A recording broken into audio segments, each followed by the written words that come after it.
ममता की आस। गुल्लू खेत के पास बनी पगडंडी पर चल रहा था। तभी सामने से उसके चाचा रामलखन आते दिखाई दिए। गुल्लू जल्दी में था, वह उनके बराबर से निकल गया, लेकिन उसने उन्हें देखा ही नहीं।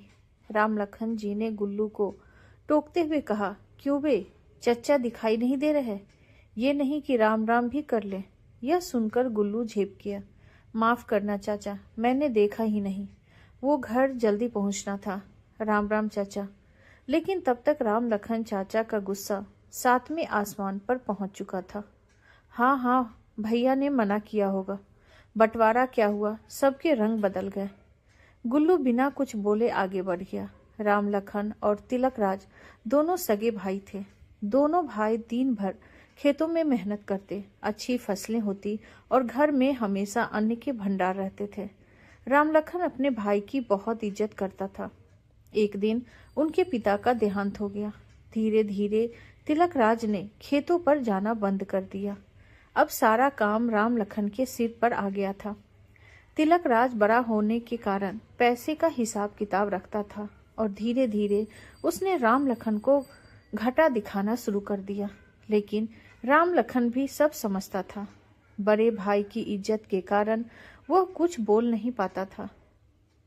पानी जब सिर से ऊपर चला गया तो एक दिन रामलखन ने बंटवारे की बात कर दी।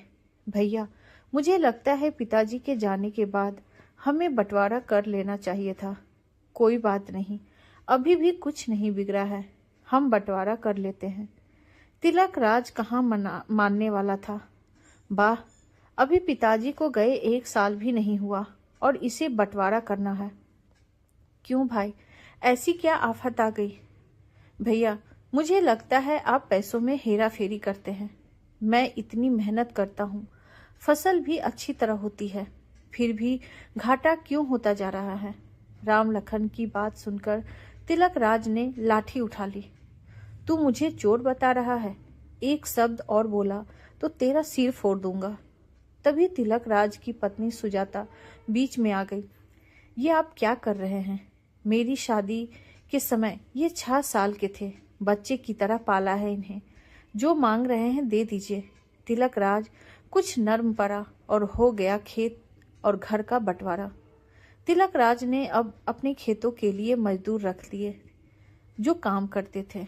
रामलखन अकेला ही पूरा काम संभालता था। रामलखन की पत्नी सुमन अक्सर बीमार रहती थी। उसकी 2 बेटियां थीं, लता और आशा। इधर तिलकराज के एक बेटा था, गुल्लू। एक दिन सुबह जब तिलकराज खेत में जाने के लिए तैयार हो रहा था तो उसने देखा रामलखन के घर में कोई नहीं है। खेत पर पहुंचा तो देखा खेत में भी रामलखन नहीं है। तिलकराज मजदूरों को खेत पर काम समझाकर घर आ गया और अपनी पत्नी सुजाता को पता लगाने के लिए बोला, लेकिन कुछ पता नहीं लगा। तिलकराज और सुजाता ने पूरे गांव में पता किया, लेकिन कुछ पता नहीं लग पा रहा था। उन्हें लगा रातों रात दोनों सब कुछ बेचकर भाग गए। इसी तरह कुछ दिन बीत गए। एक दिन रामलखन अपनी दोनों बेटियों के साथ वापस आया। सुजाता ने जाकर पूछा, क्या हुआ भैया, कहाँ चले गए थे? और सुमन कहाँ है? यह सुनकर दोनों बेटियां अपनी ताई से लिपटकर रोने लगी। ताई जी, माँ हमें छोड़कर चली गई। यह सुनकर सुजाता का कलेजा धक से बैठ गया। उसने रामलखन की ओर देखा। वह रोते हुए बोला, भाई, उसकी बीमारी उसे खा गई।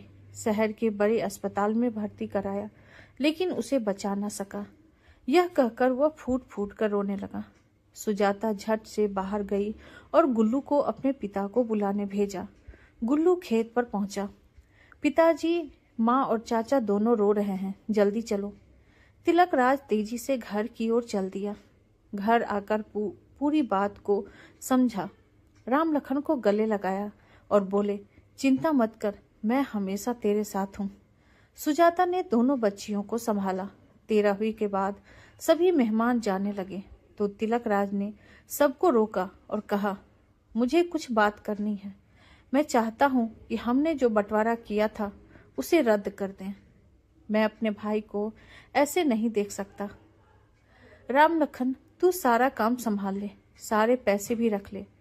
तेरी दोनों बेटियों की शादी हम मिलकर करेंगे। राम लखन बोला, भैया मुझे भी अब जमीन जायदाद और खेत घर का कोई लालच नहीं है, बस मेरी बेटियों को माँ का प्यार मिल जाए। भाभी इन्हें संभाल लो, मैं जो अब हरिद्वार जाना चाहता हूँ, मेरा सब कुछ आप रख लो। यह सुनकर तिलकराज रोने लगा और बोला, ऐसा कैसे हो सकता है? हरिद्वार जाने का समय तो हमारा है, तू कहीं नहीं जाएगा। आज से तेरी सारी जिम्मेदारी मेरी। यह सब देखकर सुजाता अपने आंसू पोंछते हुए बोली, देवर जी, जब मैं आपको पाल सकती हूँ तो क्या दोनों बेटियों को अनाथ छोड़ दूंगी? मेरी ममता में न कोई कमी पहले थी न अब होगी। और हाँ, जिस पैसे के हेर फेर का इल्जाम आपने इन पर लगाया था, वह सारा पैसा इन्होंने शहर के सरकारी बैंक में जमा करा रखा है, तुम्हारी बेटियों के नाम पर। तिलकराज ने हाँ में हाँ मिलते हुए कहा, हाँ छोटे, मैं चाहता था कि सारा पैसा खर्च न करके उसमें से कुछ बचा लिया जाए। बस एक गलती कर दी कि तुझे बिना बताए ये सब कर दिया मैंने। राम लखन अपने बड़े भाई के पैरों में गिर जाता है। भैया मुझे माफ कर दीजिए, मैंने आपसे कितनी लड़ाई की। तिलकराज ने उसे उठाकर गले लगा लिया। इस तरह दोनों परिवार एक हो गए। आपको हमारी ये कहानी कैसी लगी कमेंट बॉक्स में ज़रूर बताइए, और ऐसी ही ढेरों सारी कहानियों के लिए वीडियो को लाइक, शेयर और चैनल पे नए हैं तो सब्सक्राइब करना ना भूलें। Thank you.